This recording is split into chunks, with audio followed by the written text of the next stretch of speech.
bem-vindos a mais um episódio do MC1, o podcast do Meu Café Primeiro.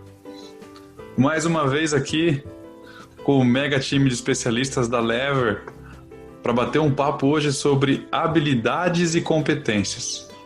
E aí a gente vai entrar bastante no conceito do que é habilidade, o que é competência, como é que a gente se prepara com as habilidades, como é que a gente decide primeiro, na verdade, né? Que tipo de habilidade e competência a gente deve ter para um mercado tão dinâmico e tão rápido como o de hoje em dia. E aí, tem uma opção correta? Como que deve ser a nossa abordagem, o nosso approach, né? Vamos entrar nesse bate-papo com esse mega time aqui. E eu sou o Rafa Vulcani e aqui eu tô com meus amigos. Fala aí, galera. Ordem alfabética, eu sou o Anderson Rodrigues, psicólogo.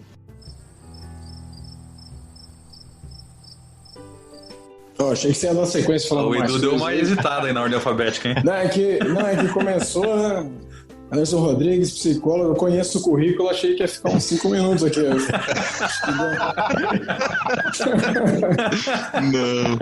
Não é pra tanto. Habilidade de síntese na veia. Então, cara. Aqui quem tá falando também é o Eduardo, prazer estar de volta aqui com vocês, pessoal da MC1, time da Lever. E bora para esse bate-papo. Bora. Novamente aí, agradeço a oportunidade, Marcelo Andrioli, mais uma vez ajudando vocês aí a desenvolver esse processo com a Lever, um tema aí que vai, acho que, trazer muita farinha pro saco aí, então bora para frente, vamos embora. Fala, pessoal, Samuca na área também, vamos por mais um bate-papo gostoso aí e muito construtivo aí com esse time da Lever que é top, galera. Bora lá. Isso aí, vamos nessa.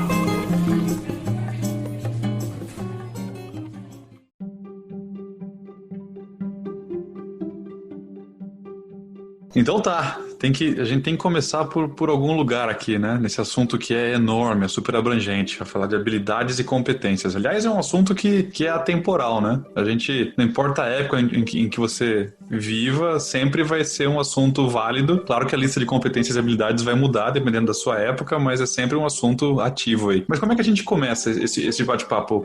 Como é que a gente define o que é habilidade e o que é competência pra gente ter um baseline? Aí eu acho que o Marçal pode dar uma boa introdução para nós aí, porque ele conhece bem dessa parte. Não, é verdade, Anderson, assim, se jogou, na verdade, o piano nas costas aqui, né? Jogou a bomba no colo e falou, toma que é seu. Toma aí, toma que é sua. Mas, bom, vamos lá, né? A Lever aí tem tentado se colocar de uma forma bem inteligente, bem, de uma certa forma, ponderada, porque dentro desse mundo acadêmico existe uma infinidade para dizer sobre habilidades e competências. Assim, a Lever gosta de dizer que a competência, ela está relacionada dentro de uma tríade, a competência, que está relacionada a uma atitude, que abrange a habilidade, que abrange o conhecimento, que é o saber. Então, assim, quando você quer adquirir uma habilidade, você toma uma atitude em pró a essa habilidade que você vai adquirir. Você então começa a trabalhar com ela, começa a fazer o processo de repetição, que é um processo de aprendizado, um processo que o nosso cérebro ele entende dessa maneira, que a gente precisa colocar em prática, testar, errar, recorrigir, corrigir novamente. Então, você acaba criando essa habilidade e depois você colocando ela em práticas dentro do conhecimento da abrangência que você tem. Por isso que falamos então que a competência é uma tríade onde dentro dela você vai ter a determinada habilidade que você se colocou. Vamos falar, por exemplo, da empatia. Empatia, de uma maneira bem simples, se colocar, entender a outra pessoa ou as pessoas que estão na sua frente. Legal. Mas para que você precisa dela? Vai existir outras necessidades e quando você começa então a ter entendimento e você começa a ser empático com as pessoas, tenha essa habilidade e você então adquiriu uma competência para trabalhar com ela. Tá certo? Então, é dessa maneira vamos colocar, que o mercado ou que o processo acadêmico explica melhor. Existe uma outra condição que são quando você tem um conjunto de habilidades, né? Se a gente estiver falando de lideranças, você tem que ter, então, diversas habilidades que vão ter, de certa maneira, competências que vão lhe dizer se você é um bom ou não, um bom líder, né? Não sei, Anderson, se eu conseguir aí jogar a bola para você aí de uma maneira mais acadêmica, né? Tá bom, recebeu uma bomba e jogou de volta uma bola, tá uma bom, bola aí, tá tranquilo, Marçal. Tá bom, vamos lá. Tranquilo, né? Vamos levar para o campo de ataque, então. Pois é, eu tenho uma certa crítica com relação a isso. Eu concordo que as competências elas são realmente importantes, né? E você desenvolver habilidades a partir delas. Mas tudo isso, né, começou a ser dito de forma mais enfática a partir do momento que começou-se a estudar as profissões do futuro. E aí começou-se a perceber que atividades repetitivas serão feitas por robôs, né? Então, aquelas atividades que não requer muito pensamento, que não requer muitas emoções, lidar com as emoções, com os sentimentos, os robôs vão acabar de alguma maneira fazendo, isso olhando lá na frente, né? Mas eu fico pensando, né, porque são várias correntes, né, e sempre falam em 10 competências: pensamento crítico, criatividade, solução de problemas complexos, liderança, enfim, inteligência emocional. Eu fico pensando se para as pessoas terem essas 10 competências, sejam qual seja elas, né, de qual corrente que vier, se as pessoas não têm que ser robô, né? Porque é bastante coisa, Eu fico, por isso que aí que é a minha crítica, né? Eu acho que é colocado uma pressão danada em cima das pessoas, que vocês precisam ter habilidades e vocês precisam desenvolver suas competências, e as pessoas acabam se esquecendo de outras coisas na vida, que são importantes também. Por exemplo, um tempo para si mesmo, um tempo para você fazer coisas que não sejam do mundo corporativo, que você possa se divertir, enfim, você possa ter um hobby, ter momentos com a família. Então, por isso que eu tenho uma certa crítica em relação a isso. Não quero dizer que não seja importante, não é isso. Mas eu acho que precisa ter uma ponderação e um cuidado para se lidar com isso, né? O Edu, por exemplo, ele é um cara mais prático. Se você pegar ele, a forma como ele lida com as coisas, eu acho que é muito bacana, porque ele é bem objetivo e bem prático. Não, Edu? A bola tá com você lá no campo de ataque. Agora o Edu é millennial, né? O Edu é a geração... E o Marçal é baby boomer. Baby boomer. Não vem não com essa daí não, que você tá aí, ó. Não, mas os caras, pô, não tem, eu recebi a bola do Kiko aqui, né? Bola quadrada também. Não achei que tá tão redonda assim. Mas brincadeiras à parte, eu realmente tenho buscado muito a praticidade, né? Justamente pela falta de tempo, às vezes por priorização de tempo, de tarefas.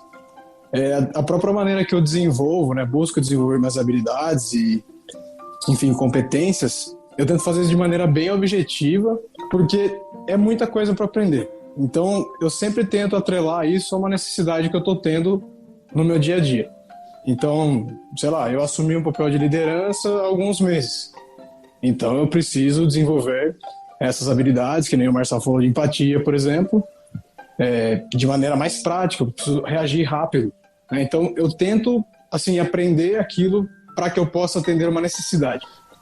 E às vezes essa necessidade também eu estou vislumbrando que eu vou ter essa necessidade num futuro próximo ou não.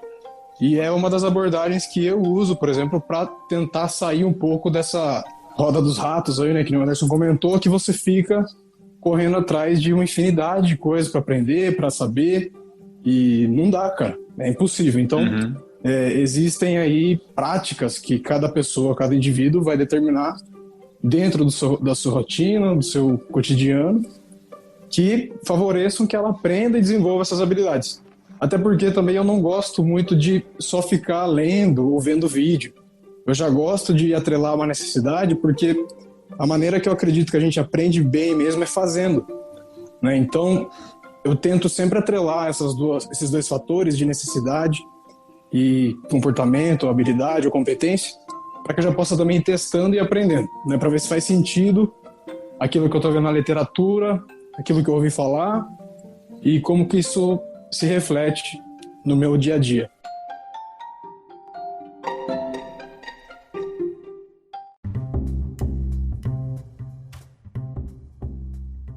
Posso tentar contextualizar o que a gente está falando um pouco? Eu vou dar um exemplo de um amigo meu que começou um podcast. E esse cara precisava aprender edição de áudio. Uhum. Certo? Então, Eu tenho um amigo assim também, viu? E esses caras são teimosos, eles não desistem, né? E daí eu precisava aprender edição de áudio, essa é uma habilidade, certo? Então, aprender a manusear o áudio, fazer a limpeza, fazer os cortes, tratar da maneira correta, colocar na sequência correta, etc. Essa é uma habilidade que foi entendida, mas não se tornou uma competência ainda, porque não está no ponto de realmente ser uma competência ou algo que a pessoa domine.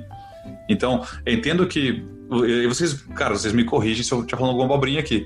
Dentro dessa habilidade, que tem uma infinidade de opções, né? Para começar, o objetivo por exemplo, vou pegar o Meu Café Primeiro como exemplo, né? Era, quando a gente começou o projeto, uma coisa que a gente tinha em mente é a edição e todo o trabalho de manuseio do arquivo tem que ser mobile.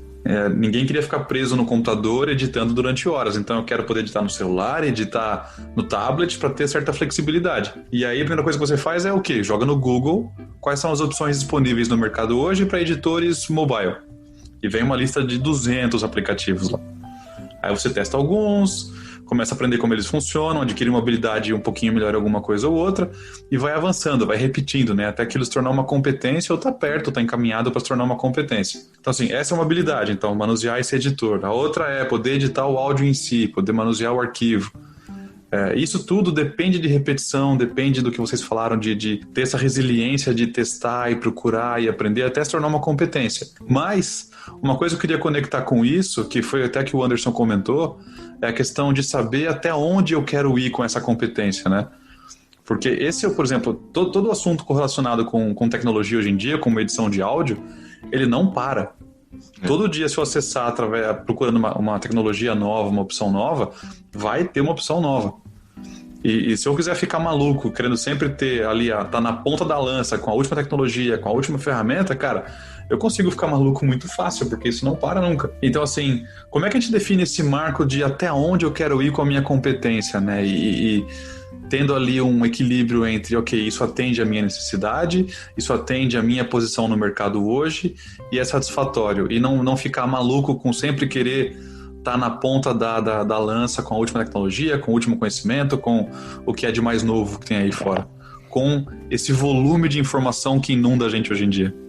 Eu gostaria de completar isso, Rafa, e depois o Anderson, acho que com a parte mais analítica, psicológica que ele tem, ele pode também fazer esse complemento, mas você me passa uma ideia de um pensamento analítico sobre todo esse processo de inovação que está na mídia, que está nesse mundo VUCA que nós já falamos lá atrás num outro podcast, acho que foi o primeiro, né? Perfeito. Nós falamos desse mundo VUCA, né? Mas, e você também coloca mais um questionamento sobre até onde eu devo de ir.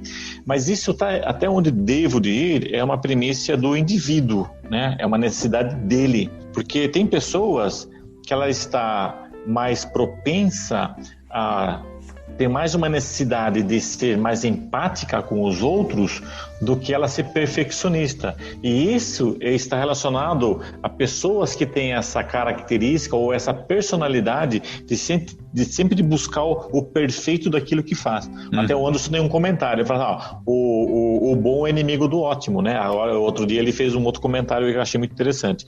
Então, o pensamento analítico sobre essa questão o correto seria, então, dividi-lo em diversos outros pequenos pensamentos ou necessidades, porque quando você consiga fazer uma análise melhor, essas partes vão ser mais simples e mais facilmente explicadas por você mesmo, né? Nós fizemos uma aula também sobre ser líder de si mesmo, né?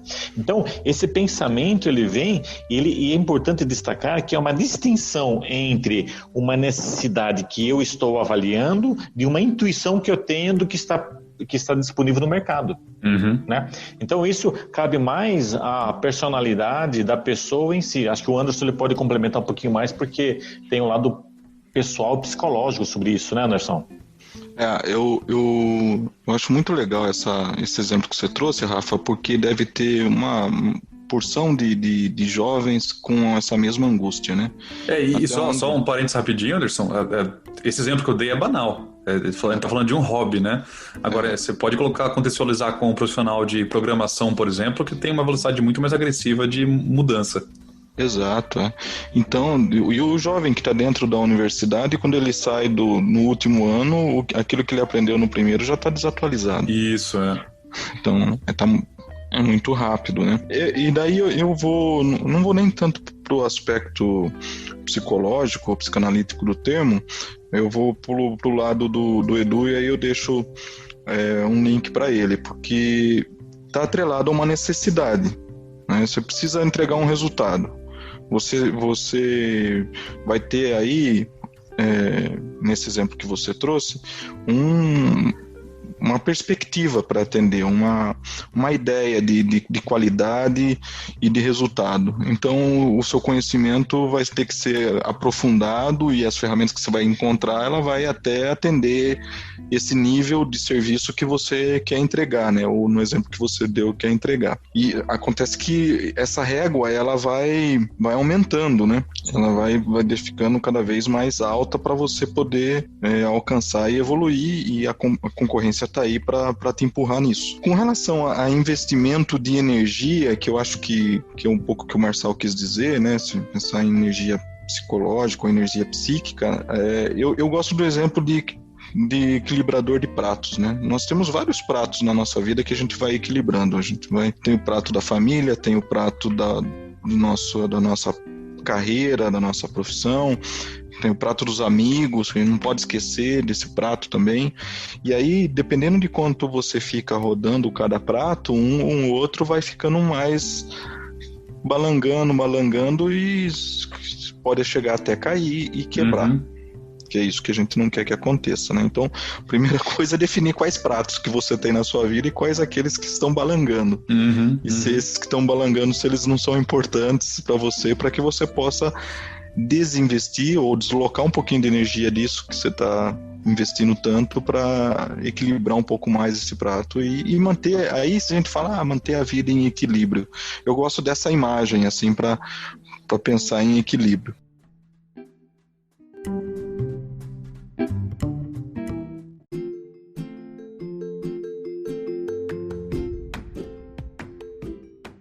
Tem mais uma coisa ainda que a gente pode deixar como uma profissão do futuro, né? Que eu não sei se vocês já ouviram falar sobre isso, mas que é curadoria, um curador de informações, um curador de habilidades. O Mário Sérgio Cortella, ele até tem um livro sobre isso.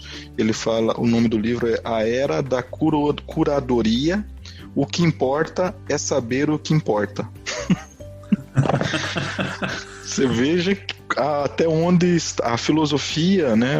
O Mário Cortella, com todo o seu cabedal na filosofia, as pessoas estão indo buscar já na filosofia uma resposta para isso, né? Desse nível de conhecimento, desse nível de informação, até onde a gente precisa chegar, e a quantidade é imensa, como você colocou. Então, já tem até uma profissão para isso, Rafa. De repente, pode ser um objeto aqui de uma conversa nossa, né? Como será essa profissão, o que ela vai trazer de benefícios no futuro, né?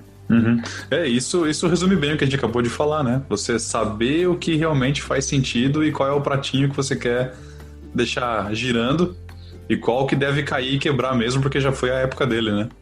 Porque a gente tem família, tem amigos, tem um monte de outras coisas, né? E o hobby, como você colocou, nesse caso, né, sendo um hobby, ele é muito importante na nossa vida, né? E poucas pessoas acabam olhando para ele com essa importância. E ele é tão importante quanto sua carreira. Tão importante quanto sua carreira, para que você possa até desenvolver uma competência que é a criatividade. Você precisa ter um hobby, você precisa fazer coisas diferentes, né? Que é aquela máxima, né? Como é que você espera ter um resultado diferente fazendo sempre igual? Você não vai ter um resultado diferente fazendo sempre a mesma coisa. Fato. Então eu acho que é isso, né? Vamos ficar com essa imagem dos pratos e que as pessoas possam olhar para os pratos dela e quais estão bem equilibrados e quais não, né? Para poder trabalhar em cima. Um coach de carreira é meio que isso que você comentou, esse curador de... Um coach de carreira, ele vai trabalhar com um objetivo bem definido que o coach vai trazer para ele. Você quer sair de um ponto A para um ponto B dentro da sua carreira, o coach de carreira vai te ajudar nisso. Eu quero sair, por exemplo, de uma posição de analista para uma posição de líder. Seja ela o primeiro passo, por exemplo, eu quero ser um coordenador, um supervisor, depois chegar a gerente. Beleza, para ser coordenador, o que você precisa? Então vamos definir aqui. E aí, meu amigo, a gente está aqui com um time de pessoas projetizadas, né? É um projeto. É um projeto. E aí o coach, com o conhecimento que ele tem, ele vai fazer perguntas boas, perguntas certas, para ajudar o coach a chegar nesse ponto B, né? Tem ferramentas para isso. Eu tô sendo... Eles que me desculpem agora, mas eu tô sendo bem simplista e resumido no que é, né?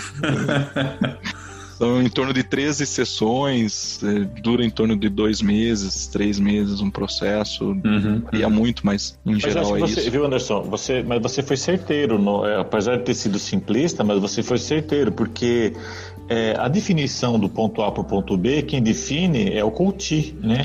Porque né, uma necessidade dele. O coach que vai apenas trazer ferramentas que vai conseguir levá-lo, né, entre metas, objetivos e goals que ele vai perseguir para que ele possa alcançar esse objetivo que ele está colocando para ele. Porque, assim, e é legal falar sobre esse tema também, porque o coach de carreira, muitas vezes a pessoa acha que a empresa tem a obrigação de fazê-lo, né? A empresa, ela pode dar meios, que é o quê?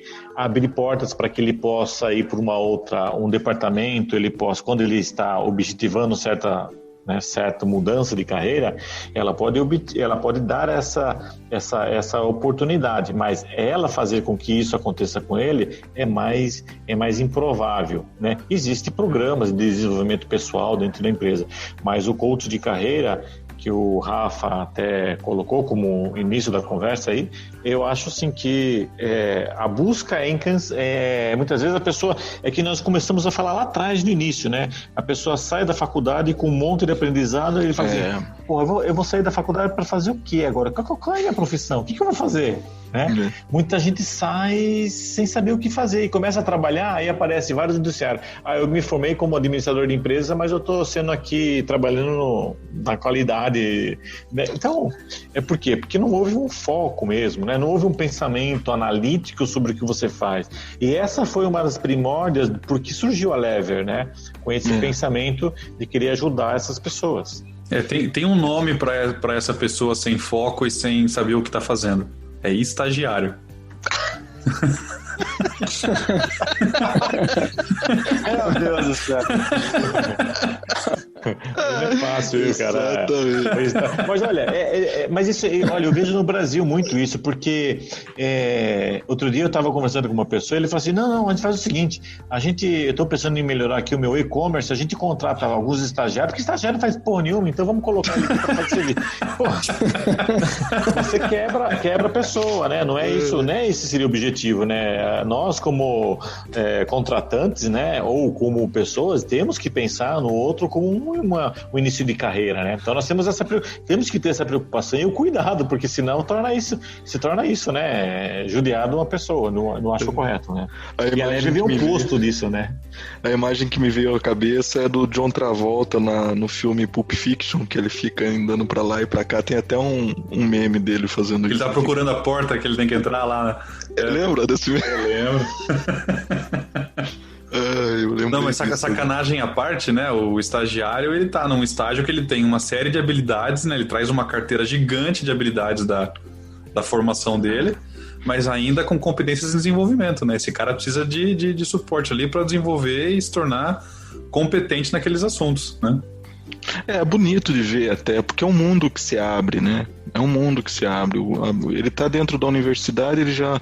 Pra quem tá afim mesmo, né? Tem muitos que entra sem saber por que entrou e sai sem saber para onde vai. Isso é comentário de professor, Anderson. Eu fui, né, professor durante um tempo. Mas aqueles que estão afim mesmo, estão lá estudando e percebe assim um mundo que está ali na mão deles de possibilidades, né? E aí depois entra a trabalhar, é bonito de ver. Eu fico muito entusiasmado com o time de estagiário, porque é uma energia. Eu vou confessar uma coisa aqui para vocês, né? Vocês aqui, alguns de nós trabalhamos. Ainda trabalha, o Marçal já trabalhou na ZF, e vocês sabem que a Unip é bem próximo da ZF, né? Vocês sabem que eu saía na hora do almoço e ia almoçar na Unip, comer lanche. Uhum. Eu fazia isso para, né, a cabeça, como dizia minha senhora avó, né, desaluviar a cabeça um pouco, e por conta do ambiente, sabe, um ambiente universitário, de ver os jovens ali, conhecer algumas pessoas, então, e conversar coisas diferentes, né, aquilo que eu tava falando sobre a competência e a criatividade, né, de você fazer coisas diferentes. E aí eu me sentia um pouco mais energizado pro segundo turno daí. Eu acho muito bacana isso. O que a gente tem que, na verdade, é estimular eles a não perder esse encantamento, porque pode acontecer, né?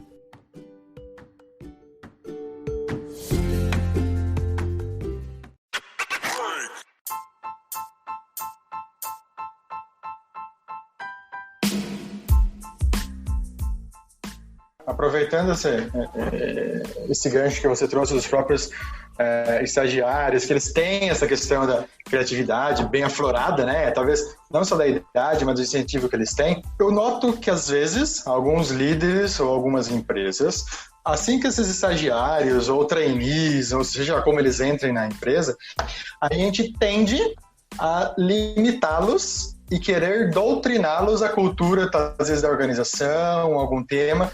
Até onde é saudável nós direcionarmos eles nos famosos gaps, por exemplo, cara, você tem que ter mais disciplina, cara, você tem que conhecer mais disso, mais daquilo.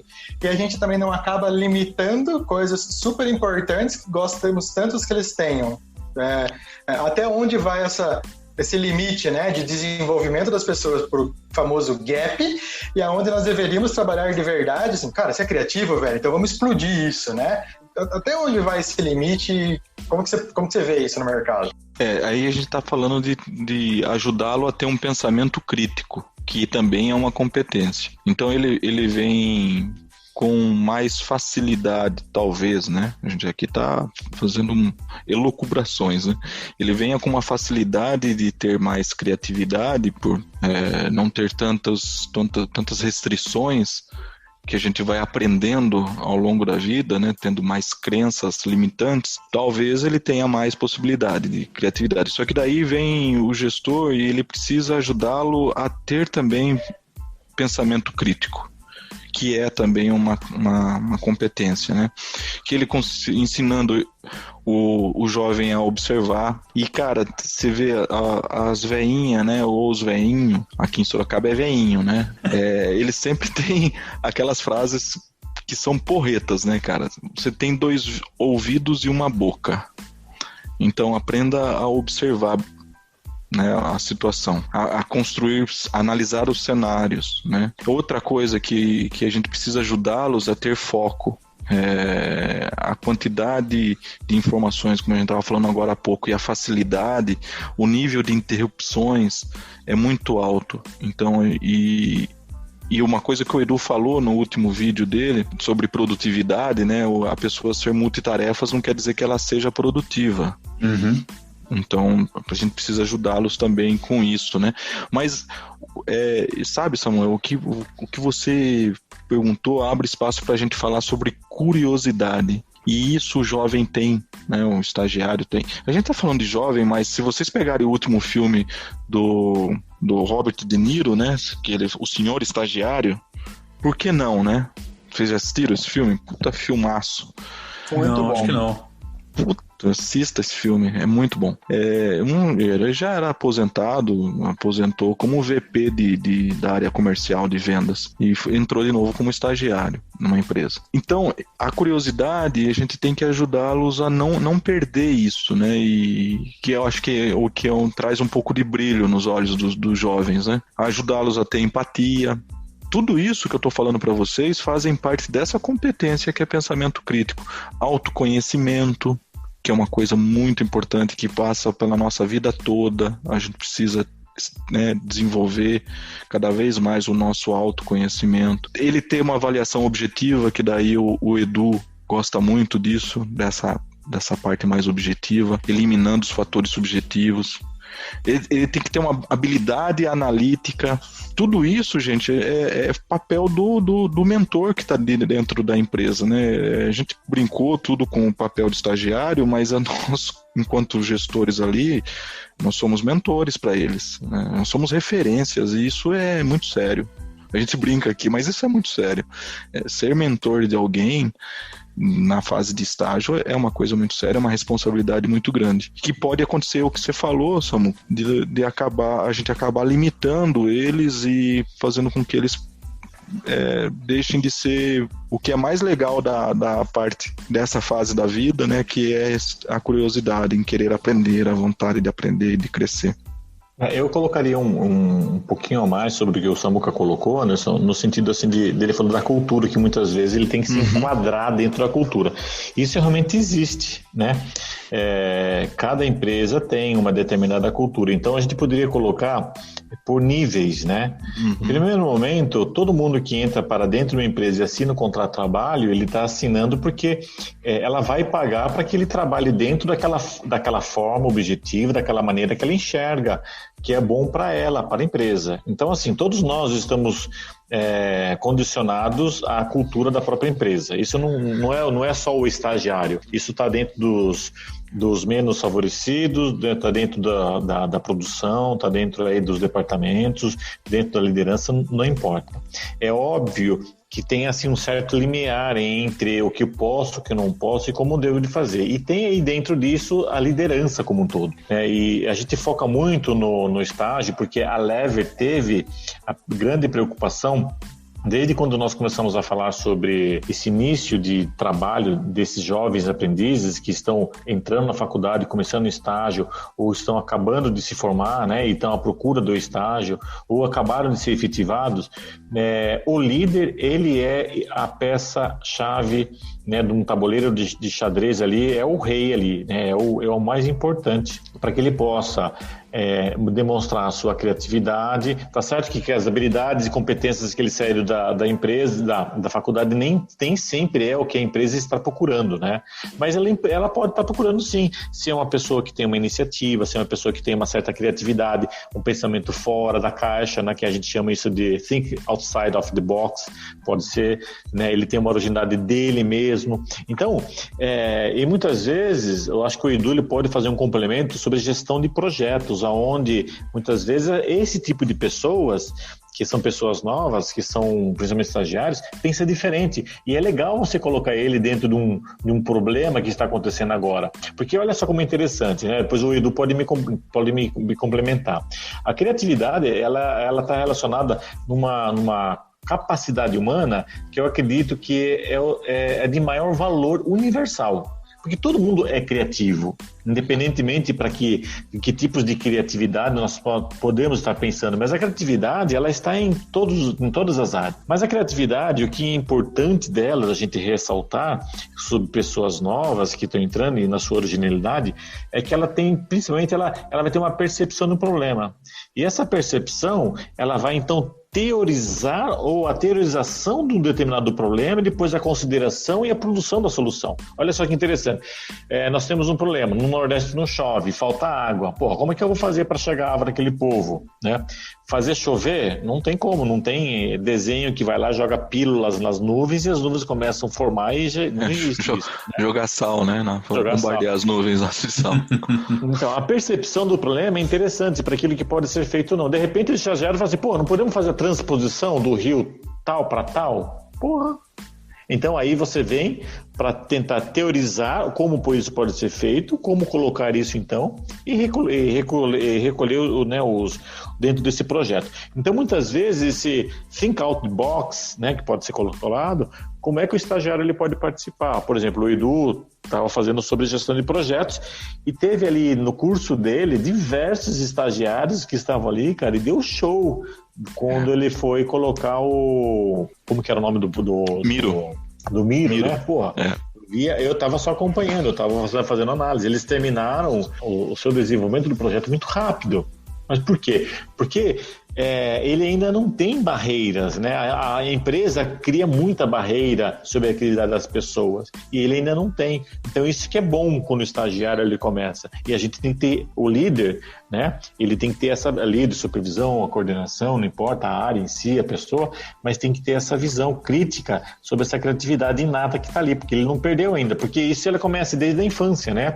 A criatividade vem vindo. A gente vai colocando certos filtros na nossa vida, né? Que eu chamei de crenças limitantes. Né? Crenças limitantes, né? A gente tem 5 sentidos básicos, né? Nós temos a visão, a audição, o tato, o olfato e aí o paladar. Dentro disso nós temos essas crenças que é esse filtro. O que eu deixo passar para dentro de mim? O que aquilo vai interferir na minha credibilidade ou não? Então esse é o grande choque hoje, né?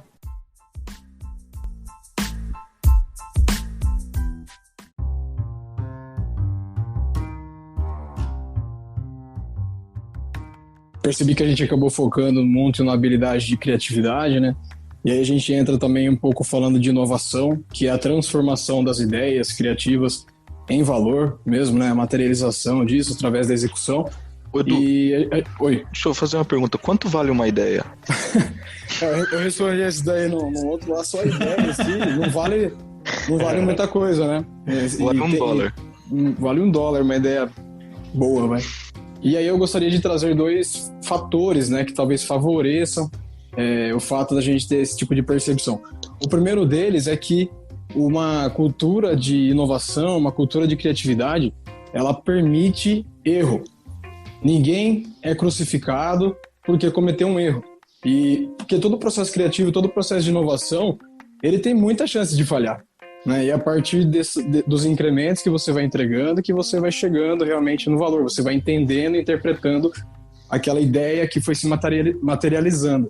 Então, os estagiários, eles, digamos assim, eles são, por exemplo, as pessoas que têm carta branca para fazer cagada. Né? O cara ele erra ali e ninguém vai crucificar ele, porque todo mundo sabe que eles estão aprendendo. A gente vai rir com eles, não deles, né? Exatamente. E infelizmente, às vezes não, os demais funcionários às vezes não têm essa carta branca da liderança. Na verdade, então eu lembro uma vez que assim que eu comecei a trabalhar como efetivo mesmo, e o pessoal foi me dando espaço, eu fui fazendo, fui ganhando espaço, fui ganhando espaço, você vai ganhando confiança. E teve um dia lá que eu fiz uma puta cagada, cara, e eu quase parei uma linha de produção de uma ideia que eu tava fazendo e não deu certo. E aí eu fiquei bem preocupado, assim, né? Fiquei chateado porque não tinha falhado até então. E aí o meu gerente chegou e falou pra mim, ele falou, cara, fica tranquilo, só erra quem faz. Então, aquilo pra mim foi... Eu ainda, né, tive esse fator de me criticar e tal, mas ao mesmo tempo eu percebi que era valorizado aquilo que eu tava fazendo. Então, ou seja, eu tinha espaço para errar, porque eu também estava acertando bastante.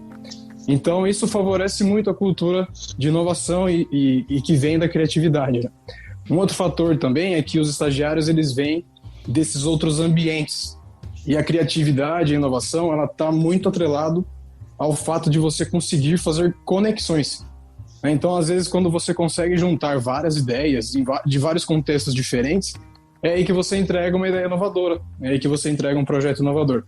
Então, isso é fundamental, né, nesse processo todo de desenvolvimento de habilidades. Mas tem uma habilidade hoje que, para mim, ela é uma das mais importantes, se não a mais importante, que é a habilidade de saber aprender rápido. Porque aquilo que você comentou, Rafa, por exemplo, cara, eu tenho que aprender um software novo, ou uma habilidade nova, uma linguagem de programação diferente, e para resolver um problema. E tem gente, cara, que aprende muito rápido. Então o cara não sabia porra nenhuma daquilo que você tá falando. Em 2 dias o cara já tá executando alguma coisa, entendeu? Bem ou mal já tá saindo alguma coisa. E tem gente que não consegue, pode ser daí porque faltam outras habilidades de resiliência, de foco, e o cara acaba desistindo, porque é frustrante, né, o processo de aprendizagem também. No começo você não consegue entregar nada. Só que se você não desiste, se você tem essas outras habilidades também bem fortes, de repente é uma pessoa que tem então a capacidade, né, a habilidade de aprendizagem rápida, pode ser que é porque ela tem outras habilidades também afloradas. E de repente por isso que ela essa habilidade para mim é uma das mais importantes, principalmente diante desse contexto que a gente tem hoje, que surge uma necessidade do nada, de algo que você nunca ouviu falar. E aí entra muito a importância também a gente fala de hard skills e soft skills, todos são habilidades diferentes. E um exemplo de uma hard skill que é muito fundamental, né? Inclusive o pessoal fica falando assim, eu acho que nem precisa fazer de faculdade, mas você tem que falar inglês. Hoje em dia falar inglês é muito mais importante do que ter uma faculdade, parece. E não porque a faculdade não é importante, muito pelo contrário, era muito importante. Mas é que com o inglês você tá aberto pro mundo, cara. Você consegue aprender qualquer coisa. Porque, às vezes, o que é novo aqui já é velho em outros lugares. E tem um monte de tutorial, tem um monte de material que você pode explorar isso de graça. E só aí você em primeira mão, né? Exatamente. Você consegue explorar isso. Você tá né? Porque você ser inovador, não necessariamente você precisa ser o inovador do mundo, mas às vezes você é o inovador na sua empresa ou no seu departamento. Você não precisa inventar a roda, mas você tem que saber utilizar a roda para movimentar outra coisa diante do seu contexto. E essa é uma habilidade muito importante para mim. Eu vejo muito isso, eu valorizo muito isso nas pessoas e eu fico impressionado mesmo com pessoas que têm essa habilidade, essa capacidade e competência de aprender muito rápido.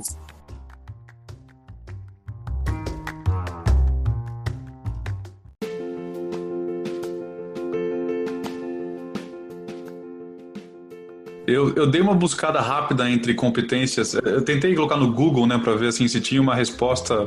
Lógico que não tem uma resposta única para tudo, mas quais são as competências mais buscadas hoje em dia por recrutadores, né? Que se mudou mesmo alguma coisa de 20, 10 anos para cá. E é engraçado porque as clássicas ainda aparecem, sabe? Liderança, persistência, resiliência, coisa que a gente falou aqui, tomada de decisão, orientação ao resultado, as velhas e boas, né? Mas tem 3 que eu reparei que não estavam em nenhuma lista dos top 10, cara. E vai em linha com o que você falou, Edu. Essas 3 que eu não vi em nenhuma lista, né? São idiomas.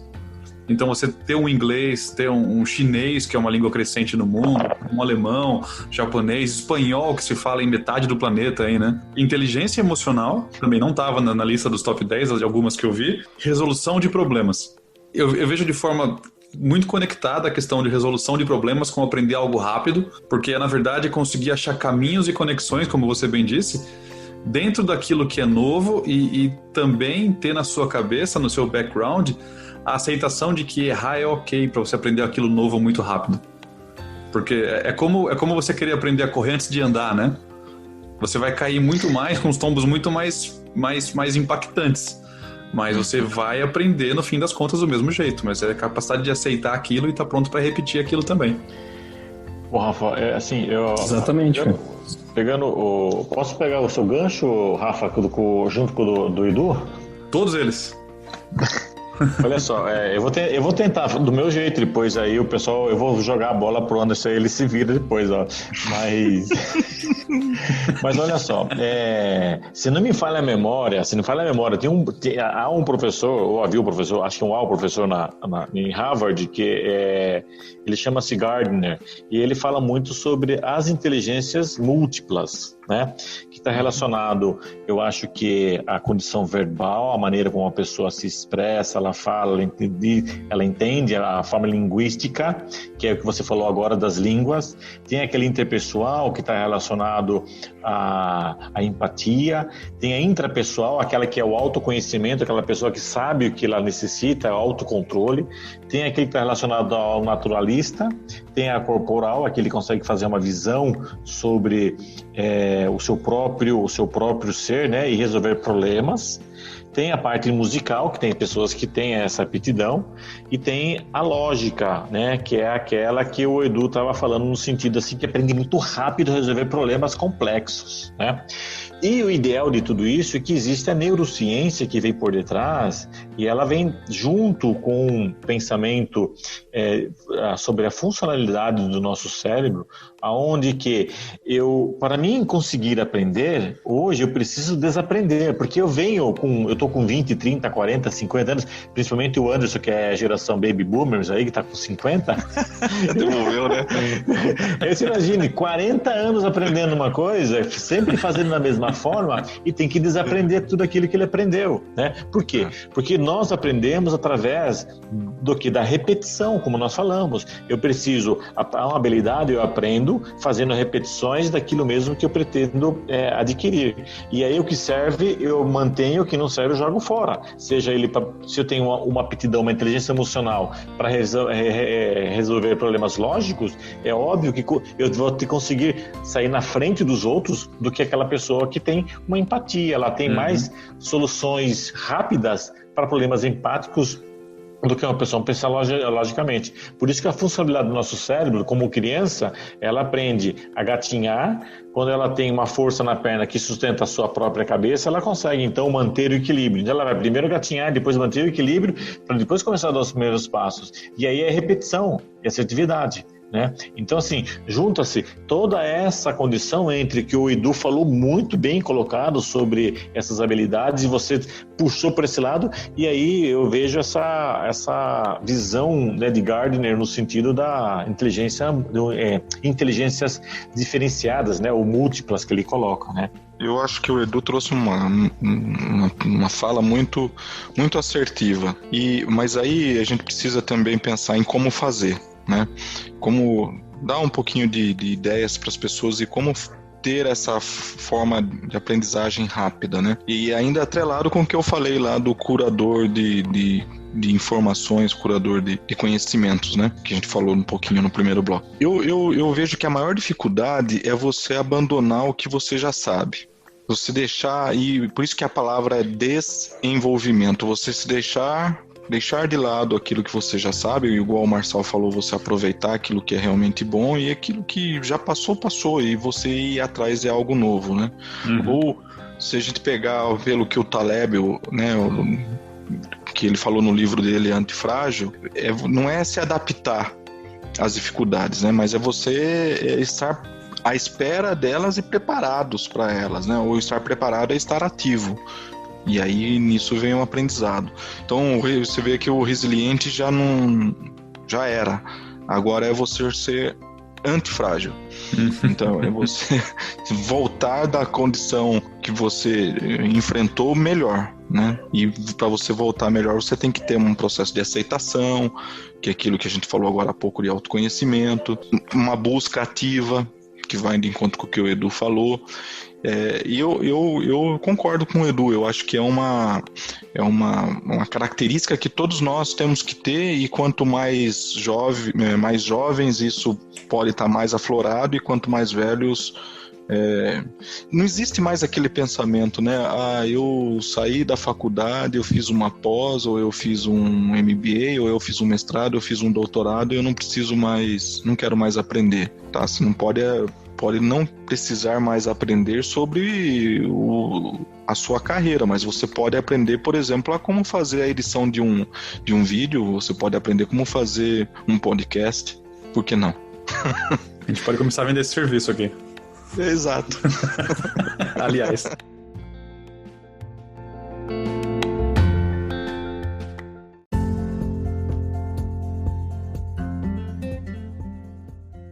Antes da gente fechar, eu queria fazer uma pergunta para todos vocês aí. Se vocês pudessem escolher só uma competência, eu sei que ninguém tem só uma, mas qual que é a favorita de vocês para indicar para as pessoas, falar, gastem um tempo nisso aqui, que isso aqui é legal, é vital para o mercado, vai fazer diferença para vocês?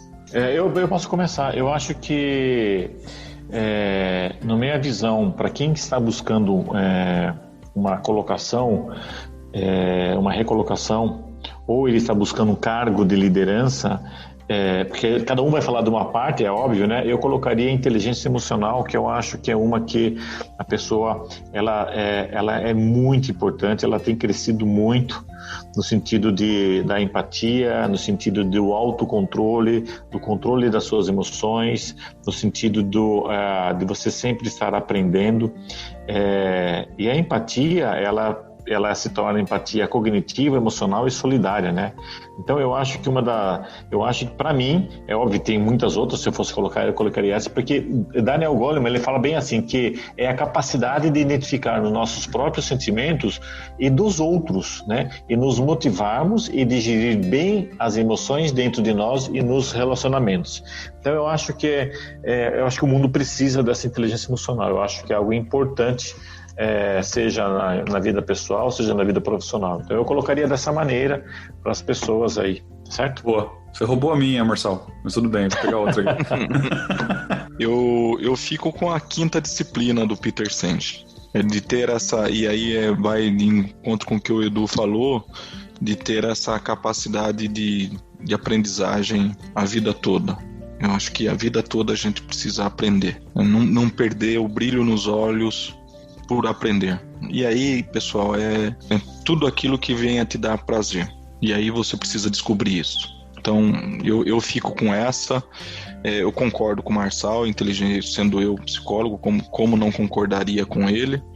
Mas, inclusive, a inteligência emocional ela pode ser apreendida ao longo do tempo, né, ao longo da vida. Então, eu acho que a capacidade de aprender e ajudar as organizações, que é o que esse livro do Peter Senge fala, ajudar as organizações a serem uma organização que aprende. Então eu gosto muito dessa e eu venho tentando manter firme esse propósito na minha vida.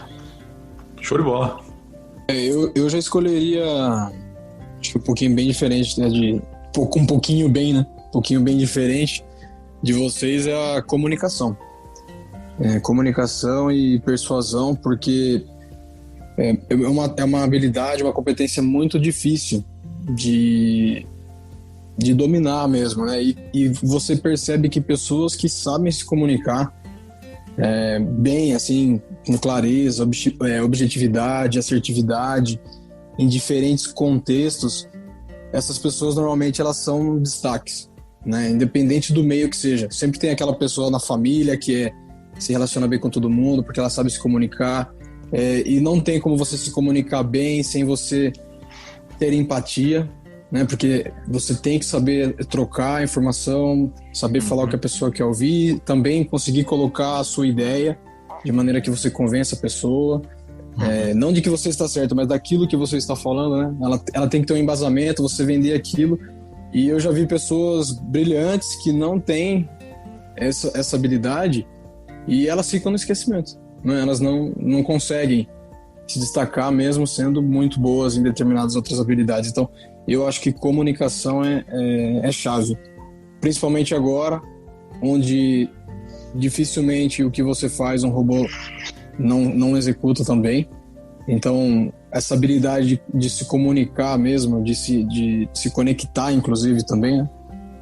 Eu escolheria como primordial. Conexão genuína. Muito bom. Se eu puder colocar um contraponto, afinal de contas, vocês me roubaram várias coisas que eu pensei em falar, né? Mas tá tudo bem. Tá tudo bem. A gente devolve isso logo. Eu sou um cara eu faço administração, eu cuido de pessoas, então óbvio que eu adoro tudo isso que vocês trouxeram, faz todo sentido. Mas tem um tema que eu acho que tá muito aflorado, que são as competências digitais. E acho que eu investiria também, de alguma forma, nisso daqui, tá? O que quero dizer? Desde a gente usar a tecnologia, seja ela um aplicativo, seja ela um pensamento sistêmico ou inteligência artificial, tudo aquele top, mas eu combinaria tudo isso porque como o mundo daqui para frente, ele vai se tornar assim, né? E aí eu preciso dominar essas ferramentas para eu ter essas competências nesses pontos, e aí sim eu aplicar tudo isso que vocês trouxeram aqui atrás, tá? Então, uma coisa não exclui a outra, apenas, na minha visão, elas se completam de alguma forma. Muito bom. Maravilha, muito bom. Beleza? Já escolheu a sua, Rafa? Eu escolhi, eu acho que todo mundo deveria ser um bom ouvinte de podcast. Tomar café. Essa é boa. Tomar café.